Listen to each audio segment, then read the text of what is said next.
बालेश्वर चांदीपुर रे मेना इच्छापुर अतु ओना अतु रे जाहिर बोंगाय रपुत केत कोआ मिद मुसले कुड़ी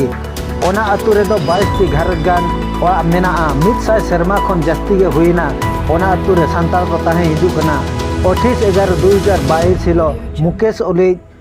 एरा यास्मीन ओना अतु रिन जाहिर बोंगाय चपट गिर केत कोआ आर झोटो थिए रपु चावा केत कोआ नोआ घटना इदी काते चांदीपुर पुलिस थाना रे एफआईआर को एम लेआ इखेन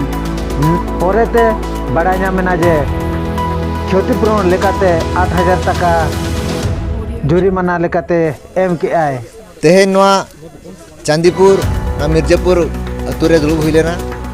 जे नोआ जाहिर गाड़ मिटंग पठान कुड़ी बोलो काते उनको बोंगा को चपत लिए कात कुआ आराम जाहिर कोई बोंगा को रेपुर कात नोआ दिखे दुलुब हुई लेना रेपुर के कोई जे नोआ जगह आजा कना आजा जगह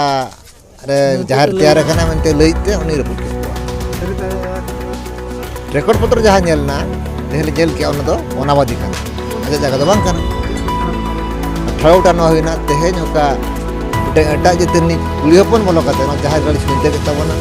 नाम अडी मारांग आबो धर्म ना छुनते हुइना ओना लकाते ठड़ौटा न होइना उनी साला ओका